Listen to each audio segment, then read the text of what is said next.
Hi, and thank you for tuning in to Noire Histoire. I'm Natasha, and in this episode, I'll be discussing We Cast a Shadow. Maurice Carlos Ruffin's debut novel, We Cast a Shadow, is set in an unnamed southern city in the not-too-distant future.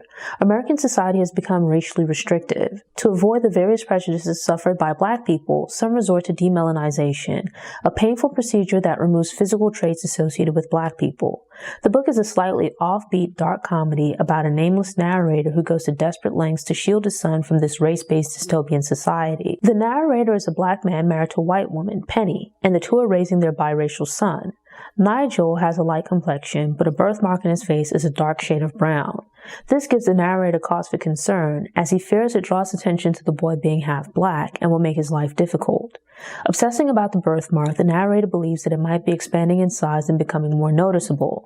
To combat this, he hopes to secure a promotion at work that would increase his income and allow for Nigel to undergo demelanization. Thus, the story begins with the narrator attending a costume party at a mansion that's being hosted by his law firm. The job provides him with a good salary and the opportunity to live outside of the zones to which Black people are typically restricted. But between the mortgage, bills, and private school tuition for his son, there's not a lot of money left over for discretionary spending. Getting the promotion would provide the extra income needed to obtain Nigel's procedure. The reality of the circumstances under which most Black people are forced to live in this society is slowly revealed and explained as the book progresses. But one of the first hints that something isn't quite right is the setup at the costume party. The narrator and the two only other Black people at his firm are pitted against each other for the promotion.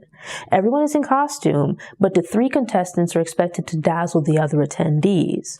Only one will be selected, and the other two will be let go. So, in desperation, all three are going to great lengths in an attempt to be selected. Hoping to portray strength, the narrator arrives dressed as a Roman centurion, so imagine a gladiator with a tunic, armor, weapons, and other accessories.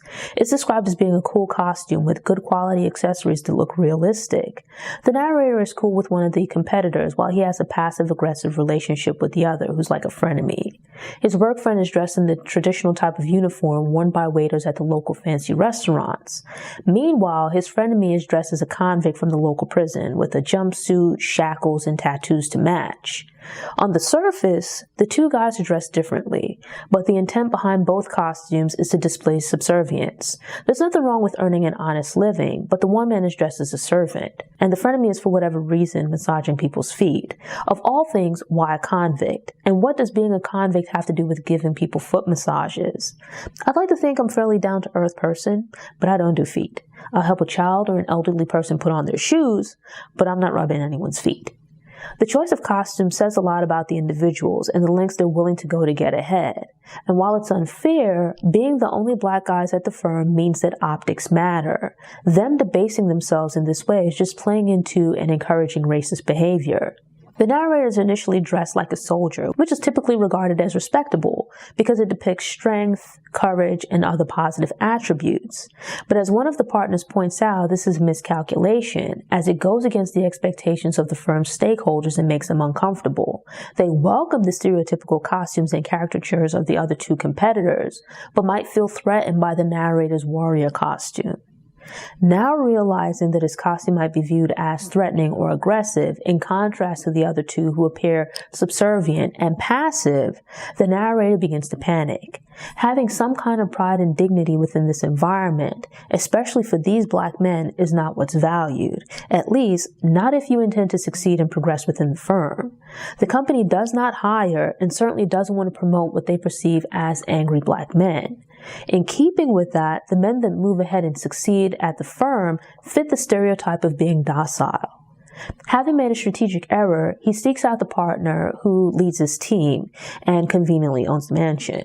She has a collection of busts and artifacts from around the world from which the narrator can cobble together a new costume. Yet he again creates an outfit that's off message by making himself into Zeus, the king of the gods of Mount Olympus. And so he decides against that as well because it shows pride and ego, which is not the image that they'd want to see conveyed by a Black associate.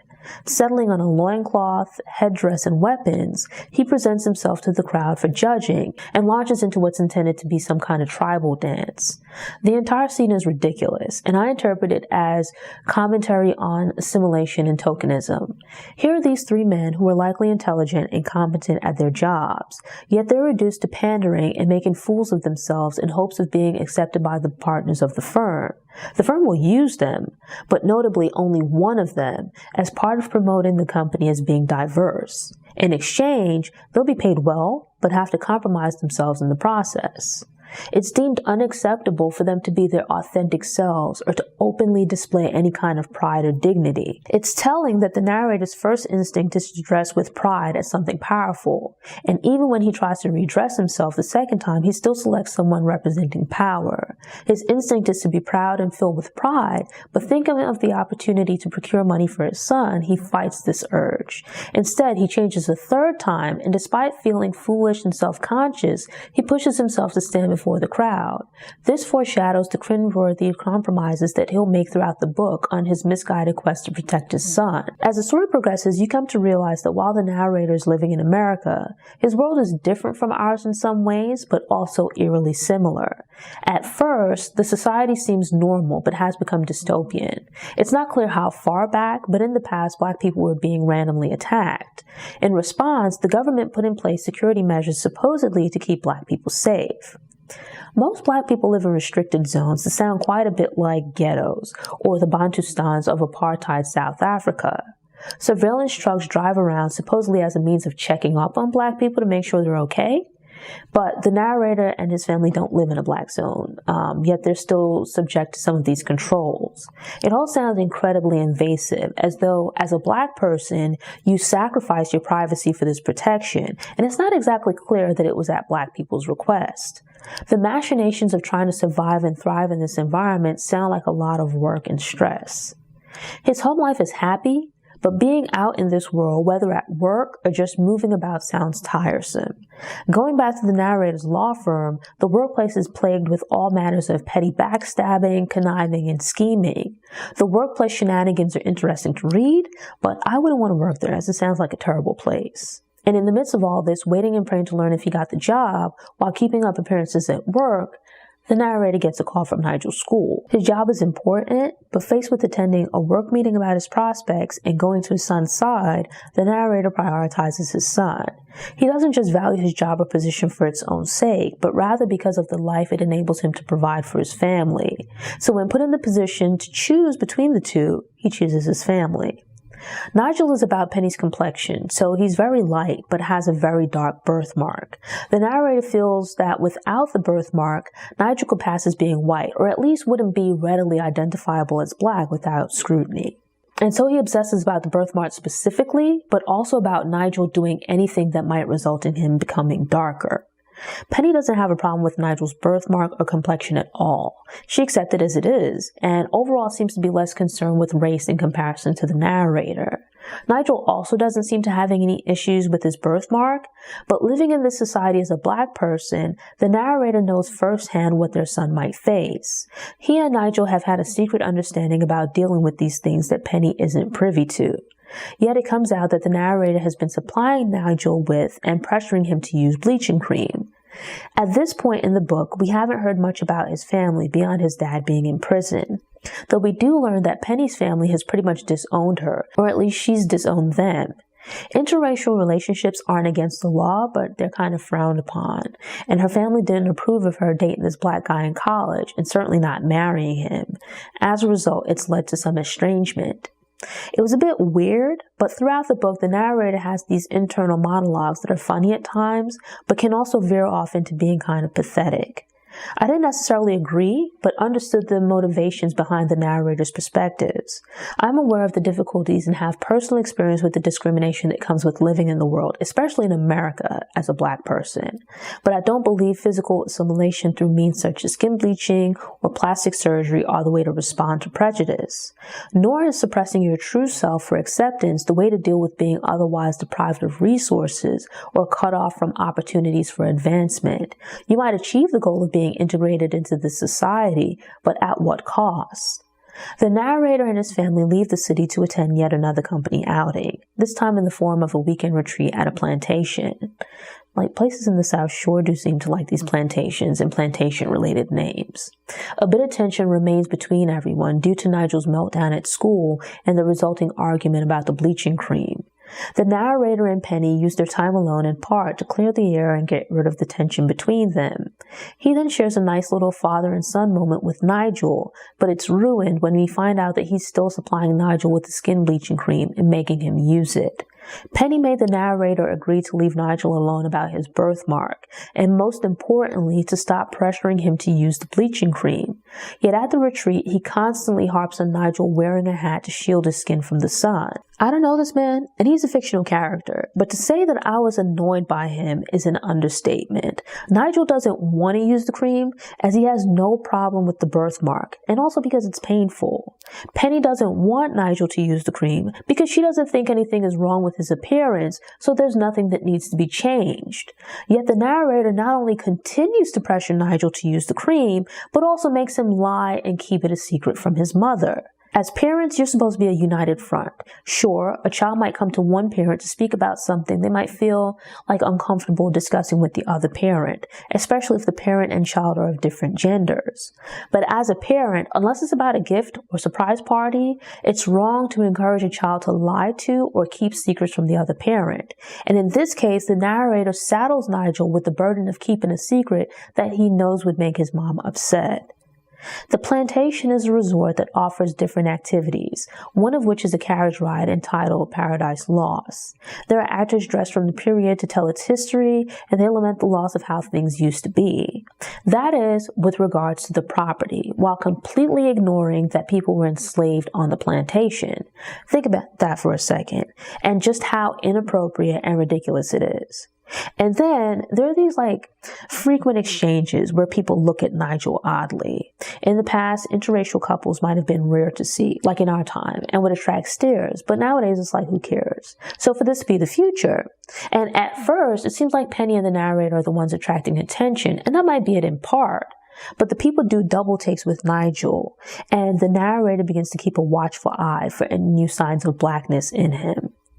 It turned out to be a different kind of book, but the plantation visit and how things unfolded reminded me in some ways of the movie Get Out.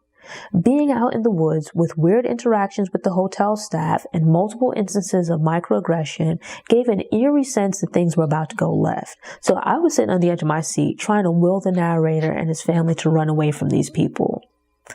Back in town, the narrator continues to experience microaggressions with people at the firm, as well as just being out and about in town.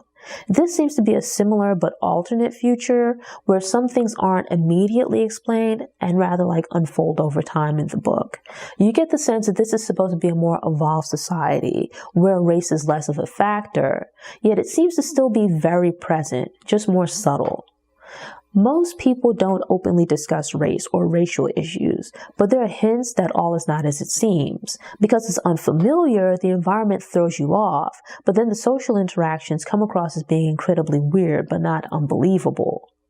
At one point, Nigel and the narrator attend a basketball game with some other people from the firm. The narrator is dressed for the occasion, but a woman tries to give him her trash, assuming that he works there. She then proceeds to eye him suspiciously when she realizes that Nigel is with him.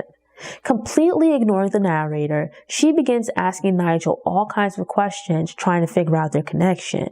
Certainly, as an adult, if you see an adult and a child together and the child appears to be in distress or the situation looks sketchy, maybe try to make eye contact with the kid or alert a police officer. But in this case, there's nothing described that would lead a sane person to believe that something is wrong. The woman's interjection into this situation just seemed weird, yet she fits the profile of the type of person that has come to be referred to as a Karen. Unlike Penny, it turns out that the narrator is still close with his family. Well, at least his mother and cousin, as his father's in prison, though the reasons are unclear, and he's not quite in contact with them. There are protests taking place in the city, and his mother, who owns a small restaurant, is actively involved in the community and supports the protests. His mom and cousin seem more at ease with themselves in comparison to the narrator. His cousin calls him Frank Sinatra because he wears a fedora and has it kind of sounds like it might be a conch or like some similar hairstyle that would have been cool back in the 1950s or 60s. Even in laid back situations, such as the basketball game and visiting his mom's restaurant, he's dressed up. There's nothing wrong with being presentable, but being overdressed is a thing. You'd look crazy wearing a three-piece suit to a backyard barbecue where everyone else is dressed casually. The narrator seems like a bit of a try-hard, where you shake your head and just pity him. While we don't get a description of the narrator in one fell swoop, these little details trickle out through his interactions with others. It's like if you think of lighting a camera lens, the image of the narrator slowly starts to come into focus. I was a bit frustrated by the lack of a name, but thought the slow unfolding of the narrator was a nice creative touch. We learn more about the narrator's background, as well as get more insight into his current condition when he links up with his college friend who's also his drug supplier. Yes, turns out this dude is so stressed and tightly wound that he's popping pills. The group goes back to the narrator's old neighborhood, which consists of what sounds like a housing project in one of the zones, to shoot a promotional video for a campaign he's putting together for work. His mom, who now owns and operates a fried chicken restaurant, was a trained chef while his father was a professor. When he was growing up, the neighborhood was a pretty decent place to live, but over time it's deteriorated. The narrator's family was forced to live in this community, just as other families were being forced into other communities around the city. But when other communities were knocked down to make way for development projects, people from those communities were forced into the narrator's neighborhood. The new residents were increasingly poor, and space and opportunities were becoming increasingly scarce. I found this part of the book to be incredibly interesting, as it was fictional, but mirrored some aspects of gentrification. So the mention that calamities took place in some neighborhoods that were coveted areas, which were then taken over and redeveloped, caught my eye. Some of these events are described as being naturally occurring, while others were man-made, which brought to mind Hurricane Katrina and its aftermath. I love fiction that plays around with real-life facts, and along the way I was just imagining that this story, though it's not said, was taking place in New Orleans. It's just a sense that I got. As the story progresses, there are these little breadcrumbs and details along the way that kind of help you figure out the period and narrow down the location where the story is taking place. It's within America, but based on little details that are shared along the way, I came to believe that it took place in New Orleans.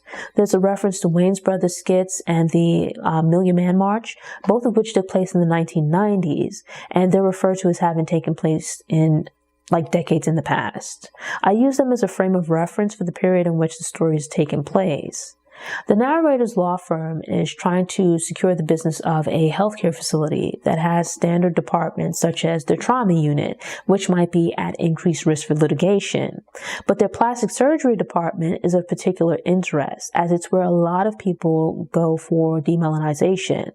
Not only are people bleaching their skin, but they're also getting nose jobs, reducing the size of their lips, and various other plastic surgery procedures to alter their appearance so they look less black. Nigel's birthmark is on his face, and it's brown in appearance, which stands out in contrast to the rest of his skin, which seems to be of a pinkish white hue. The narrator explains that while this is the most visible birthmark, it's not the only one. There are several other birthmarks on his body, and the narrator believes them to be growing in size and expanding to the point where he fears that they will begin to connect and cover the boy's entire body. His growing obsessiveness reminded me of The Telltale Heart, where the character is so consumed by guilt that it takes over his mind. So the narrator finds this very troubling, as thus far the boy has primarily taken after his mother by mostly looking white. Given how their society functions, the narrator fears the possibility of his son starting to look more black, and more specifically, black like him. Penny is fairly unproblematic and seems to love the narrator for who he is and her son as well. I think the narrator also genuinely loves Penny for who she is, but given how consumed he is with his son not appearing to be any kind of black, you can't help but wonder if Penny's physical appearance as a white woman might not have been a factor in him pursuing Penny as a romantic partner. Despite her efforts to the contrary, there are these repeated instances of the narrator attempting to apply the bleaching cream to his son, and things only get worse when he gets his hand on some bleaching cream that's especially strong, which burns and irritates Nigel's skin. Sadly, this has been going on since Nigel was around 5 years old, yet he's getting older and beginning to think more independently and starts questioning things, which leads to him becoming resistant to having these creams applied to his skin because they cause him pain. The narrator goes into more detail about his reasoning for having his son use the bleaching cream. It's incredibly flawed logic, but helps to provide some context. If you think of the problems and issues that plague the Black community in the present, they still exist, but have gotten even worse by the time of this story. The different statistics that you hear rattled off in the present are even dire. Under the guise of combating these issues, various government rules and safeguards have been implemented, but the reality is that most Black people are living within a system that's even more oppressive than our current society. It's crazy to read but not far-fetched, as variations have taken place in America and things of this nature have occurred in other parts of the world. For example, the narrator has to get a white person to vouch for him to vote. And the irony is that the white person he gets to vouch for him is his college buddy who is a mess and a drug dealer, the least fitting person to be a character reference. Nigel is biracial, but the narrator is a fully Black man who has grown up in this dystopian world. He cares about his son and knows all too well what he's at risk of having to face in the world. And with that in mind, he wants to protect Nigel and make his life a bit easier. The narrator's misguided solution is to try to get rid of his son's brown spots, really any remnants or indication of him being Black. He's so focused on the end goal that he doesn't realize the amount of pain he's causing his son in the process. He tries to assimilate socially, financially, and professionally, but is unable to assimilate physically because of his brown skin and other features that are considered Black. Though it seems he might have considered this in the past, as he knows that his brown skin is too dark for the skin creams to work on him. But he believes Nigel's light skin might make it possible for him to assimilate physically. The pressure on Nigel causes him to suffer from anxiety and other issues. Yet the narrator is suffering as well, and he's popping pills to deal with the anxiety and stress in his own life. It's a bit of a catch-22 where you can live openly as a Black person and have to deal with the injustices in this society, or you can try to assimilate and be miserable because you have to hide so much of yourself. The option to physically assimilate is available, but also comes with various internal emotional issues, as well as the physical pain of undergoing the application of bleaching creams and plastic surgeries. The narrator and his boss are in a head-to-head battle against another team for the hospital's business. Part of their strategy is to impress the client by showing that the firm is an active and positive presence in the community. The narrator becomes involved with an activist organization right around the time that the government and politicians are working to implement even more restrictive rules and regulations. The organization holds protests against these initiatives, but when a bomb explodes, it's automatically blamed on the organization and leads to increased calls for crackdowns on the protests and strict observance of the rules. People who speak out against the changes that are taking place face harsh consequences. For example, a Black organization wants to have a statue removed, but another group wants it to remain in place. When the Black organization holds a protest, it draws counter-protesters and the situation escalates. A shootout begins, which leads to a crackdown where the police and FBI go to the area where the Black demonstrators live to search for them. They aggressively raid the community as they try to capture the people believed to have been involved. It's unclear which side started the fracas, but the Black protesters are arrested while nothing happens to the counter-protesters. Later, when the bomb explodes, it's unclear who set the bomb or what their motivation was, but it's blamed on the activist group. They don't claim ownership for the bombing, but are automatically assumed to be the culprits. All of this takes place leading up to the local mayoral election, and all of the candidates want to appear to be tough on crime. The narrator's old community had a curfew where residents could not be out of the area at certain times, which was generally Monday to Friday. The current mayor drafts a bill that would expand the hours to include weekends, effectively penning residents into the community around the clock. There's a fence around the community, but plans are made to expand the pendant area by several blocks, while also increasing the height of the fence.